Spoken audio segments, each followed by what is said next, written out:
What's going on, y'all? Welcome back to basketball. I have had a long day, to say the least. This was my first time I've ever gotten to be a part of the draft process. Those of you that know, my company was hired, or more so I was contracted in to help an NBA team this offseason, so this was the first draft process that I got to be a part of. Now, while I was on a call, that doesn't mean I was actually really doing anything. I was more so just there in case people had questions, and which they had none. But you know what? Nonetheless, it was a really cool experience. I'm not going to go into too much detail about that, but in this video here, I just want to talk about my immediate post-draft reactions and everything, and just kind of get all that out there. And then in the coming days, I'll have some more organized videos for you guys. I'll do a draft grades video, I'll do a winners and losers for each of the teams and everything. I think those will be fun videos to do. But yeah, I want to get into this. Just a reminder to make sure you guys like, subscribe, and comment. I've responded to every single comment to my YouTube channel up to this point, so feel free to drop me something. And just a reminder, we have some rules in our comment section. Don't put out any brain rot or just rude things. I'll hit you with an objection. I'll tag you to this point in the video, and if you do it multiple times, I'll just hide you, which means you don't get to interact on the channel anymore. So that's how it works. We're trying to be better than the rest of the internet. Alrighty, y'all, so let's talk about the draft. This was I don't know if it was a weird draft necessarily. It's just it's not the cleanest one, and that's purely just because of kind of the talent in it, right? At the end of the day. But beginning of the draft went pretty much as expected. Rhys went number 1, right? That's kind of what we all expected. Alex Sarr didn't want to work out for them or whatever.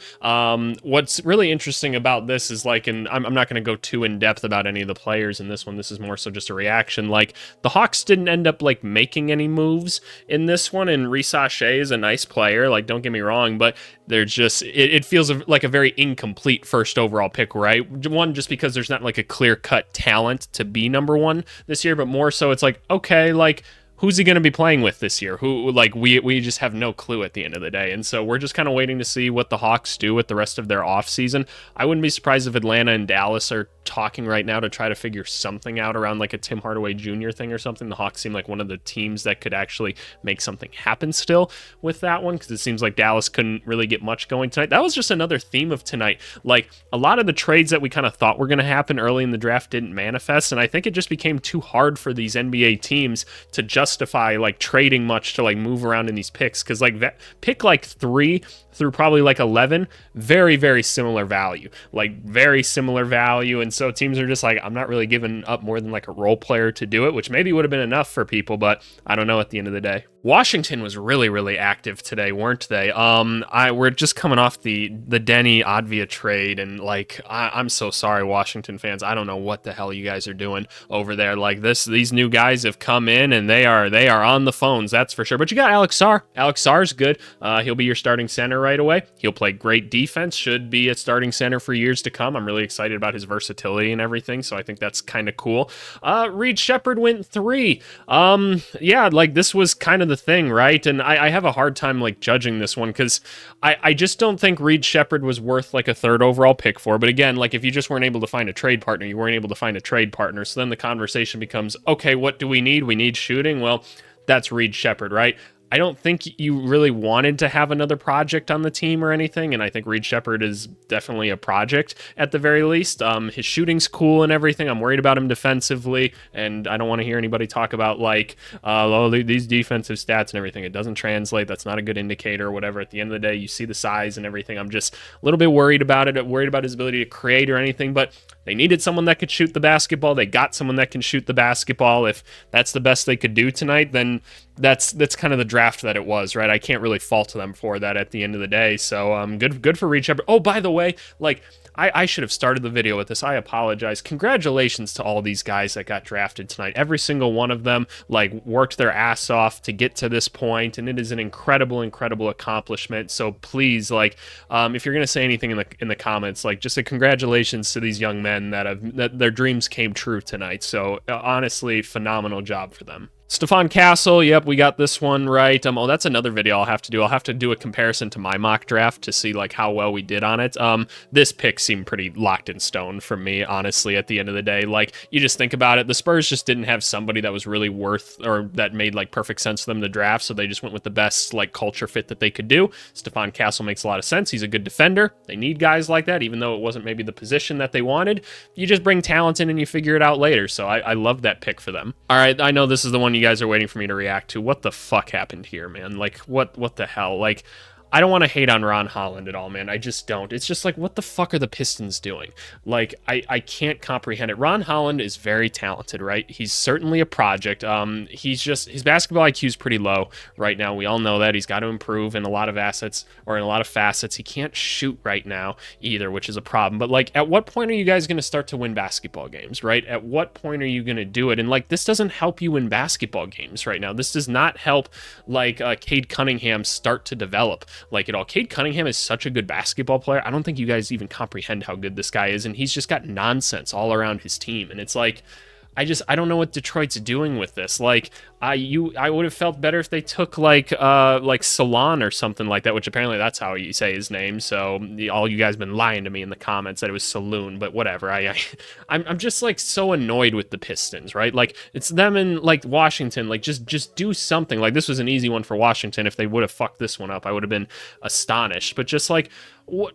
How do you even play him and Asar Thompson next to each other? I've done all this talking about how Asar Thompson actually creates space and everything, but that's assuming that there's other guys kind of around him, you know, that can at least shoot a little bit. So what, you're gonna I don't even know. I just don't even know. I don't want to talk about this one too much. It makes me upset. I'm actually a pretty big fan of this pick here to John Salon here for Charlotte. I'm not going to lie. He's been a really big sleeper in this class for me. I just think he's got one of the higher upsides in this class. I think he can really develop into something. Shout out France, by the way, just coming in and taking over this draft. I just really like his talent. I think he can do a little bit of everything right now, and I think if he develops correctly, that could be a really huge thing for them. It's a position of need for them in Charlotte as well. More of an upside pick, so we like that for him. Traditionally, Charlotte, not the best at developing their talent or anything. I know they got some new people around now, so we hope that that's going to be different, but in the time being, I will be worried about him, but I do like him as a prospect a lot. I think that's really, really cool. Donovan Clingan fell all the way to 7. What a steal for Portland. Now, Portland's in a weird situation now, too, so they just picked up Denny, right? Which, great pickup for them, by the way. I didn't think they gave away too much for him. I think it was a steal. He's on a steal of a contract. He's a good young basketball player that should fit well next to Scoot. Great grab by them. That's awesome to see, and not a typical move you see the Portland Trailblazers organization make, so good on them. Hopefully this means that more moves are coming, right? Like, you got Clingan. That makes total sense around Scoot Henderson, a guy like that. That's really cool. Can you move Ayton? Can you move Jeremy Grant? Can you move Simons? Like, those are 3 big players that, in theory, should move this offseason. If they don't move them, which Ayton's a hard one, Grant, you can find people to take. Simons, you can find people to take. It feels like it's going to be a weird kind of like incomplete offseason if you don't find a way to move all of those guys. But you've got an interesting thing building here at the very least. All right, so Rob Dillingham ended up going to Minnesota, and I know Spurs fans have really been like clowning on this one because they've got like some future picks and everything. It's like, okay, look, Spurs fans, your player wasn't in this draft. Like, just calm down. You guys aren't winning a championship next year anyway. Your starting point guard wasn't in this draft. I just don't think that of Rob Dillingham. I think he's going to be more of a role player in the NBA, more of a spark plug. Think like Lou Williams light kind of guy. So that's kind of what I see out of him. But Spurs fans, just calm down. You got some future picks. That's good for you guys, right? Just think about it. You guys will be like winning championships at that point with Wembanyama, and you're going to have assets to go get another star player to put around him at some point. Your guy wasn't in this draft. You got who you needed in Castle. You moved on. I think this is a pretty good trade for Minnesota, honestly. Like, they gave up a decent amount to get him, but overall, like, Rob Dillingham, like, for where he could end up, this is probably like best case scenario for him, all said and done, right? Like, we all know, little spark plug, little Energizer Bunny type guy, right? He's got a little bit to grow in terms of maturity. He's a young point guard. They all do, right? But like, defense was going to be a struggle. Now you get to play behind Mike Conley. You can't get a much better mentor than that, and everyone else around you can play defense. They just need you to go score and be a ball handler. Perfect. That's awesome. Like, that's great goals for your rookie season. Just go out there, go get some buckets for this team, right? And it's like not even that many people are going to key in on you because they're worried about Cat and Anthony Edwards most of the time, and hopefully McDaniels. But like, no, I think this is a phenomenal situation for him to end up in, and good on Minnesota. I think that was a good grab for them. Next up, I'm not saying it's like horrible or whatever. I understand it was a position of need.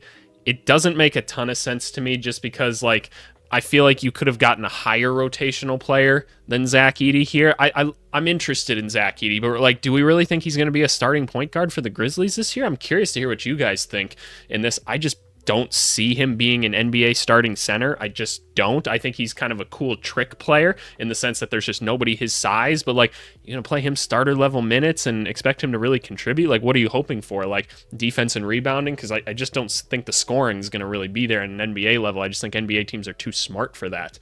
And they're really just going to make him work for it. It feels like the Grizzlies just kind of fell on their face with this draft a little bit. There was a lot of talk about a lot of things. I feel like maybe the Buzelis pick would have made a little more sense. Maybe Cody Williams, something like that too. The idea of having a secondary ball handler is cool, but they also struck out on Nick Claxton, who just decided to stay home. And I'll put out a video of Nick Claxton after this. I'll do a quick one with that. I've got a couple videos to record tonight, so bear with me. And I have to be up at like 3 a.m. tomorrow to do some other stuff for my business. So it's going to be a long night for your boy. It's 10:30 already. But yeah, Zach Edey, interesting pick, but I guess if you needed a center, I don't know. I would have rather them taken like Kel'el Ware, honestly, but I don't know. I don't know. What do you think, Grizzlies fans? All right, let's talk about these next couple. Cody Williams. They needed a wing. They went and got a wing, I guess. They didn't like Buzelis as much. They wanted Cody Williams. They swang for maybe a little bit more upside, and some of the defense and the possible shooting and the playmaking is probably interesting to them, especially since they don't have like an established point guard yet. So I can kind of see the logic in that one. I really don't hate the pick that much. I don't have a ton of other like thoughts on it otherwise. So shout out Cody Williams going top 10 in this one. I'm curious to see his development. I think he ended up in a good franchise, so shout out to him. All right, Bulls fan time. I'm a Bulls fan, for those of you that don't know. Matas Buzelis is not somebody I was very high on coming into this draft, and here's kind of why, right? Now I'll give my thoughts on the pick and everything, but obviously the shooting inconsistency worries me. I look at his frame and I'm like, okay, so he's probably going to be skinny. Like, that's just how he's going to be. That's his body type and everything. So I don't really see him just like being like an elite slasher or anything. And speaking of that, his handle's just pretty weak right now, in all honesty. Like, we all see the highlights of him getting out in transition and stuff like that. That happens all the time in the G League. It just does. So I'm not a huge Matas Buzelis guy. As far as the Bulls, though, in their selection here, I don't really know who else was maybe worth it. Like, you could say Dalton Connect, but like, he's kind of more of a win now player in this case. Like, I really wanted them to end up with Salon here. I was really thinking it could be possible, and it'd be a really cool offseason in that sense. But I don't know, like, he's got some upside to him just because of his frame, and he is athletic and stuff, but like, I don't know. It's a little bit odd to me. I worry how much like putting him out on the court is actually going to help Giddey be a better player and stuff like that. And so I don't know. I don't love the player, but I think for the pick, it's probably not like the worst thing ever. I mean, who else were you going to take with this one? I think it's probably worth the swing at the very least. And then Nikola Topic, really surprised with him going here, honestly. Obviously a bit of a mystery man. A higher level talent is presumed. We just haven't seen a ton of film of him. But him going back to OKC after they just moved Giddey and everything is kind of an interesting one. I don't know when we're going to actually see Topic again. And it's not like they need another rotational player right away, so I guess they're just swinging on the talent, and they could just keep recycling assets until maybe they need another Caruso at some point and they trade Topic for him. But doesn't really seem to fit the team need at all right now. It's a couple years in a row they've taken some point guards and stuff like that, and it's like, okay, like, what are we kind of doing here a little bit? So a little bit confused by actually a couple of the Thunder picks that we'll talk about tonight. But let's move on. Devin Carter, made a ton of sense for him to end up in Sacramento. This allows them to move on from like a Davion Mitchell, use him as a trade piece. Devin Carter comes in, can help them win right away. Should be a good 3-point shooter. He's a nice athlete. He's a nice on-ball defender. So I just like Devin Carter. I think he's a very solid player at the end of the day. So cool for him. Bub Carrington. So yeah, Wizards started to get a little active at this point. This was a part of the Denny trade. Bub Carrington's an interesting pick here. You look at him and you see a little bit more upside than some of the other guys that you maybe look at in terms of guards in this draft, just because of some of the playmaking and like creation that he's already done. There's definitely moments where he isn't as good with the basketball and he makes a lot of like big mistakes, but he's young, right? He did play really well though at like the end of the season for UCLA. Seems like he started to kind of figure it out. Who knows in Washington what's kind of going to happen there, but at least like they've got another point guard on the team now in Brogdon. We'll see if he sticks around, because I'd be worried to throw Carrington in like to that many minutes very early, especially with a rookie center and everything else that they got going on that team right now. But I don't hate the pick by any means. Like I think it's a position of need for them, and so I like it. And then let's talk about the Miami Heat. Fuck you guys. Like, just fuck you guys. Like, you guys just always get the right guy, don't you? Like, like, you Miami Heat fans are so spoiled. Like, and I'm always going to be a little bit spiteful towards the Heat, even though I respect the organization a ton, just because I'm a Bulls fan and they just ruined my childhood consistently. But like, they just always get the right guy, right? Every time the Miami Heat drafts someone, it's like the Baltimore Ravens in football or something like that. And maybe I'm off put with that. I don't know football that well, but that's just my feeling. But I look at like Kel'el Ware, and every time the Heat pick someone, I just go, yeah, that's a great pick. Yeah, that's a really good pick for them. So they got Kel'el Ware.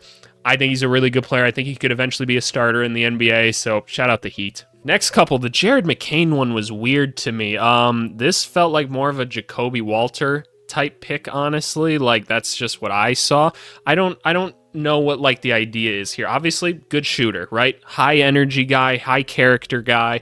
Totally get that. I don't have any questions about him and like his hustle and everything. It is literally just like the ability and everything. He's not that athletic. Like, he doesn't really create his own shot or anything like that. I think he's a smart player for the most part, but like, are we really going to play him and like his not great like defensive skills and lack of like lateral quickness like next to Tyrese Maxey? Like, if we need like a backup guard or something like that, that's just like coming off the bench and kind of shooting. Like, I'm not that high on Jared McCain, like in general. I think his shooting is interesting, but I just don't know what other skill set I'm really looking for out of him besides hustle and 3-point shooting, which is cool, but it's in a 6'2", 200-pound body, right? I don't really know what to do with that all that much, but I love him as like a guy and everything. I think he's cool. It's just, I don't know. I feel like there was a better pick here in like a Dalton Connect or something like that. So, but let's talk about Dalton Connect. The Lakers, oh my gosh, you guys got a steal in this one. This is one of the best valued picks in the draft. You guys are trying to win basketball games, and you got him. Why did Dalton Connect fall? Like, I get that. Okay, like, let's pull back the curtain of how front offices work a little bit, right? So guys and like GMs take some of these younger guys, and it's not just GMs, like everybody comes together to make these things, right? Everybody knows they can save their job if they go and get a really young prospect. They're like, you got to give me time to develop him. You got to give me time to develop him. It's like taking a quarterback in football, right? Where it's like the Chicago Bears, like, you can't fire us. We got to develop Caleb Williams right now. And so it's like, okay, fair. But like, sometimes you just pick the better player. Like, Connect is the better player, and like better than like some of these guys up above. Like, he should have been somewhere up here for sure. Like the Pistons, it would have been better off taking Connect, for fuck's sake. But like, Lakers, great job with this one. Great job. Tristan da Silva to Orlando. Kind of an interesting one, too. They're just kind of loading up the forward position. I can't blame them for that after what the Celtics did to everybody this year. Obviously, the shooting should be good. The lack of athleticism is a little bit concerning because you now have, like, a bunch of wings on this team that don't really, like, create shots very well, if we can say it that way. Like, Paulo's really good when he gets like his back to somebody and stuff, and like Franz can kind of do some things, but it's like, okay, like between like them, Isaac, and like Da Silva, and you got like Okeke as well, and it's kind of just like, all right, like you got this weird conglomerate of players, and I just don't really see a lot of versatility necessarily amongst them, so I'm a little bit worried about that, but I don't hate the pick whatsoever. Like, they didn't need to take a Jacoby Walter. Like, that's pretty redundant to a Jalen Suggs type. They're kind of a similar prospect in that sense, but let's talk about Jacoby Walter. I just have like no opinion on him to like Toronto. Like, I wish they could have gotten like a Bub Carrington or something. That just seems like a more ideal fit. It feels like they need another point guard on the roster, but it's kind of just like, well, who was there really to get, just like looking through it. So like, I don't hate the Jacoby Walter one. He's got a little bit more upside, should be a really good defender right away. Maybe a shot creator. I would assume Grady Dick is going to be above him on the depth chart at the 2 for the time being. But in terms of being another guy in the perimeter that can maybe go get a shot, I mean, there you go. That's something. Jalen Tyson to Cleveland is an interesting one to me. I'm just not a big Jalen Tyson fan. He had one of the highest like usage rates in college, and it really took until he had this insane usage rate. It was like above 30 to actually show some production in him. He's a little bit older of a guy. Like, they call him a shot creator, and he's kind of like a Keyshawn George, where it's like, yeah, he's getting open shots, but like the moves he's using to do it are pretty weak, in all honesty. So I'm just not that big on him, and like I've seen him listed as low as like 6'5", and maybe a little bit below 6'5". Honestly, I've never stood next to him, but I'm 6'5" for reference, so that's what I was gonna try to measure it off of. I don't know like where I'm supposed to go with Tyson, because he can't really put the ball on the floor like that. Like, he's not bad in like transition and stuff in terms of navigating like the lanes and everything, but I don't know. I guess they needed a wing, and so that's what they went with. But I don't know. I feel like there were better options. Yves Missy, perfect pick for the Pelicans. Yeah, we've kind of all seen that pick coming for a while. They needed a center, got a center. He should be able to contribute day one to this team. That's awesome. Deron Holmes, this pick is on the move, isn't it? Do I need to refresh this? Nothing happened. Well, I'm pretty sure this one's on the move to Denver or whatever. They traded like the 54th pick as well, which is good for Phoenix. They need like more assets and stuff like that, so good on them. And they still ended up getting a good player at the end of the first round, so that's awesome. But yeah, Deron Holmes is on his way to Denver. I think that's an amazing fit because he can play the 4 or the 5 most likely. He brings a little bit of athleticism, some defense to the team. Should be able to hit an open 3 if people leave him open, which they will because they have to guard Jamal Murray and Michael Porter Jr. and Jokic and stuff like that. So I love the Deron Holmes fit for them. That's awesome. AJ Johnson to Milwaukee shocked me a little bit. For those of you that haven't watched this film, I wouldn't blame you. Extremely raw, extremely young. We're looking at 6'4", 167 pounds. Like, oh my gosh, like that's pretty crazy. Like, y'all, that's really crazy. He's just not ready for the NBA yet. Like, he just isn't. He's going to take a while to develop. I just feel like there were players that could help the Bucks win like right now, and they're trying to win right now. I don't know why you're trying to develop the next like point guard right now. I don't know. It seems kind of weird. Like, some of the things you've seen out of him is some cool athleticism and stuff like that, and him playing with the pros already. But, like, I don't know. It just kind of felt like a wasted pick here. Keyshawn George is on his way to Washington, if I remember correctly. So, yeah, Washington made another move. They went and grabbed somebody of each position. They got a guard, a wing, and a center, right? So, good on them. Keyshawn George can put the ball on the floor a little bit, which is, I guess, good for this team that doesn't have a ton of ball handling right now, is at least they'll have some people with options that can do it. Was a good shooter and stuff, whether it was catch and shoot or trying to create his own shot, kind of the same as Jalen Tyson, though. Some of the moves that people attributed to like shot creation, really not that impressive. Probably not going to do anything at the NBA level, in all honesty, but, you know, time to improve and everything, so that's totally fine. But you get a shooting wing to put out there at the very least around some of your new players, so I can't hate them for the fit at all. Pacome Daddier ended up getting picked, like we were saying. We've been saying for a while on this channel, like, this guy's got to move up into the first round, and the Knicks took him with their first round pick, which was awesome. I think that's really, really cool at the end of the day. He's going to be a project for them. That's fine. They've got plenty of guys to play this position right now. He's very young, but he's shown the ability to do a little bit of everything. The defense is a little bit iffy, but I can tell he knows what he's supposed to be doing out there, if that makes sense. So I feel pretty good about him as a prospect, honestly. If you give him enough time to develop, Tom Thibodeau's going to get him in shape, and I can tell he's going to be like I don't want to call him like a Jimmy Butler type project, because I don't think he's going to develop into a Jimmy Butler type player, but you know what I'm saying, where he's just going to like sit under Thibs for a little bit, and Thibs is going to grow him, and then he ends up becoming like a really nice player. That's what I see out of Daddier. All right, so Dylan Jones, he's on his way to OKC, I believe, right? That's a weird pick for me. I don't really like Dylan Jones as a prospect, if I'm being honest. He does some really cool things. I think 6'5" is generous. I have been next to him, but man, he's strong. That motherfucker's strong as hell. He can get to the hoop and everything, which is really cool, and he can create from there, but like, he doesn't do anything really outside on the perimeter at all, and he is pretty used to having the ball. So I'm like, well, I understand OKC likes to do this whole drive and kick thing. That's not going to work for forever. Eventually, they're going to have to put in a more complicated system. I think they're just doing it because they got a lot of young guys right now, and it's easy for them to do, which is cool. But like, I don't know. It seems like 2 odd picks for OKC here. But you know, when OKC sees somebody they like, they make it happen. And you know what? I wasn't big on a couple of the guys that they took. I was confused by the Case and Wallace one. I was confused by Josh Giddey, and those guys ended up becoming pretty good players. And I know it's early in all of their careers, but they've looked pretty solid so far. So like, my brain tells me I'm probably the idiot in this one somehow, but that's just my thoughts on it. Terrence Shannon Jr., there he goes. He got back into the first round. I think he's a top 5 like talent in this class. I don't think there's anything he can't do, in all honesty. So that's just my opinion on him. I think very highly of Terrence Shannon Jr.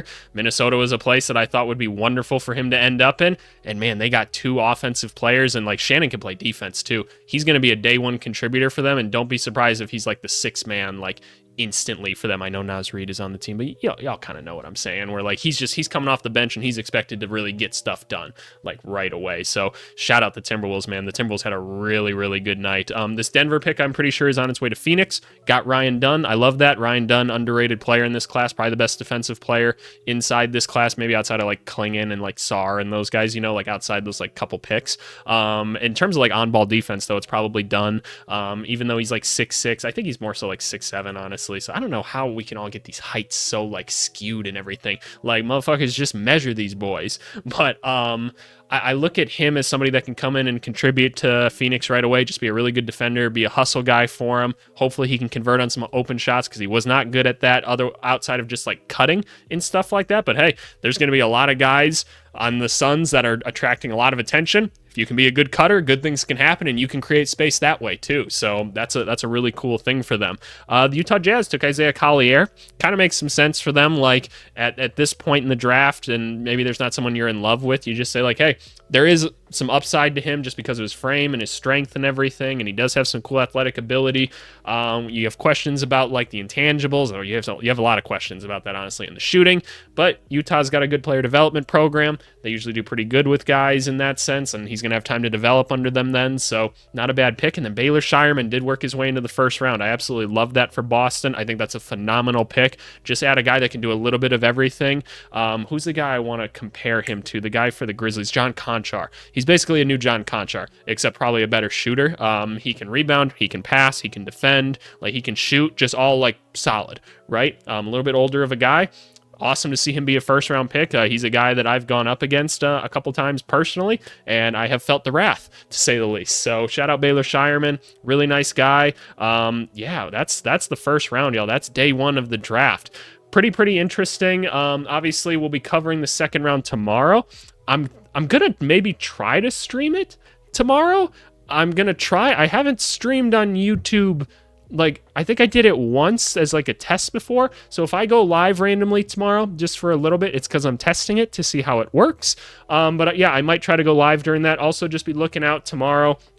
I'm going to get out my draft grades and everything about each pick and kind of all that stuff. The day after that, I'll try to get like my winners and losers out and stuff like that. Then maybe on the weekend, we'll talk about like how close did we actually get, which like nobody ever really gets like that close at the end of the day. But yeah, so you guys let me know what you think and everything about this draft. Give me your immediate reactions and know that your boy is staying up late. So please give your boy some love. Like, I'm working hard to do this stuff. I want to be good at YouTube. I really want to be good at YouTube. And I also want to be a good businessman and stuff and run my business properly. And I don't always get a bunch of sleep, but that's not your guys' problem. I shouldn't be complaining about that to you guys. But seriously, thank you guys so much for the love and support as always. It's a fun time of the year, the draft. Serious congratulations to all these guys that got drafted tonight. Your dreams came true, and you should just enjoy and live up the night tonight. So yeah, we'll see you guys tomorrow for more draft stuff. Thanks so much. Bye.